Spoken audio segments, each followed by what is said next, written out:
Et je salue Jean-Luc Lemoyne, bonjour. Bonjour Philippe Vandel. Jean-Luc, tous les jours vous intéressez à un programme pour nous, c'est votre session de rattrapage. Et aujourd'hui, j'ai l'impression que c'est pas la grande forme. D'abord on est lundi, vous avez une tête, de légumes oubliés dans un marché bobo. C'est sympa. Qu'est-ce qui vous est arrivé? Ça fait de la peine, ça fait de la peine Philippe, comment vous m'accueillez quand même.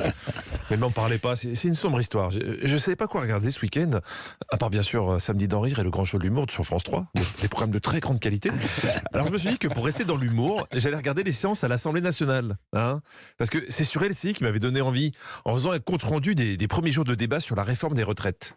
On avait le sentiment, littéralement, d'être dans une cour de récréation et d'assister à une mauvaise pièce de théâtre avec des acteurs qui en font trop pour pouvoir exister, pour aussi poster sur leurs réseaux sociaux, leurs interventions. Des gens qui en font des caisses pour gratter des followers. Moi, j'ai toujours eu une passion pour la télé-réalité. Donc, je me suis branché sur le Love Story du Palais Bourbon. Alors, comment procéder pour faire le buzz dans l'hémicycle ?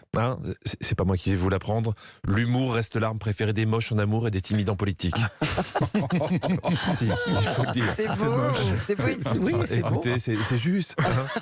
Donc, on commence le concours de punchline avec comme sujet l'index senior. Alors, l'index senior, c'est pour forcer les entreprises à indiquer leur taux de travailleurs de plus de 55 ans. Je vous explique, parce que les députés, c'était pas leur préoccupation de nous expliquer. Leur priorité, c'était surtout d'essayer de faire la meilleure vanne possible sur l'index. Et avec cet index senior, nous entrons dans le vif du sujet de l'inutile. Nous mettons en quelque sorte, avec cet index, le doigt là où ça ne sert à rien, finalement. Ouais, on avait compris. Bon, vu le beat, ça sera pas lui le gagnant. Je crois qu'on ne se rend pas compte des dégâts causés par le prix de l'humour politique. On a fabriqué des monstres. Ils veulent juste trouver une petite phrase qui fera les gros titres. On enchaîne avec un deuxième humoriste, un deuxième député, Jérôme Gage.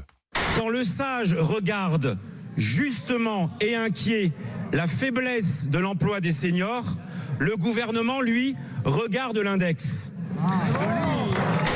Vous avez entendu derrière ses collègues? Oh, Jean-Luc. Excusez-moi, il ne faudrait peut-être pas exagérer non plus, on n'est pas à Roland-Garros. Elle devient bizarre l'ambiance. J'ai peur que l'Assemblée, bientôt, ça ressemble à ça. Le gouvernement, lui, regarde l'index.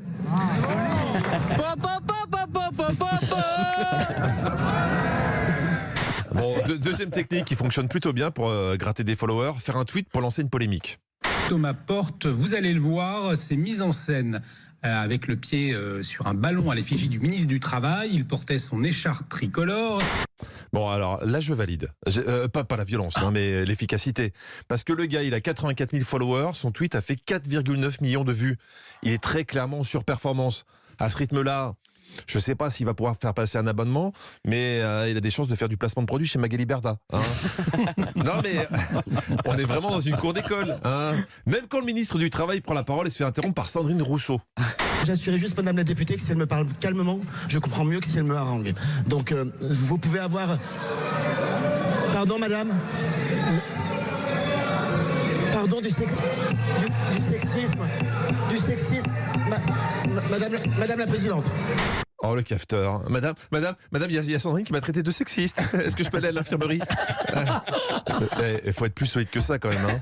Parce que Sandrine Rousseau qui traite quelqu'un de sexiste, c'est la base. Si on s'arrête à chaque fois. Celle qui a essayé de rester calme, c'est Valérie Rabault, justement, la vice-présidente de l'Assemblée nationale, même si tu sens qu'elle a eu du mal à convaincre les gens.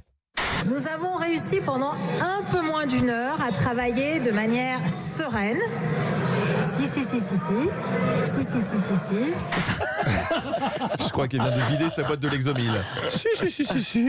Elle vient de passer de vice-présidente de l'Assemblée à prof de techno avec les 4e B.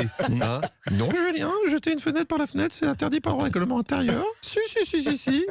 Il a jeté sur Jennifer. C'est interdit aussi, quoi. Non, tu ne peux pas non plus jeter Jennifer par la fenêtre. Ça fait peur. Heureusement que dans l'hémicycle, il y a le parti de la majorité présidentielle pour relever un peu le niveau.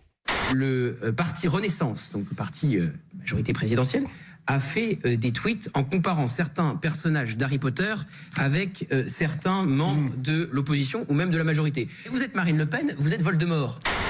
C'est pour ça que j'ai une petite mine, Philippe. Après avoir regardé tout ça, je suis plus sûr qu'ils réussissent à régler le problème des retraites, mais je pense qu'ils vont quand même finir par s'échanger des cartes Pokémon. C'est toujours ça de prix. Merci beaucoup Jean-Luc Lemoyne, à demain. Et vous serez en spectacle ce samedi à Étréchy et tout à l'heure de 16h à 18h avec Stéphane Bern sur Europe 1. C'est l'émission Historiquement Vôtre.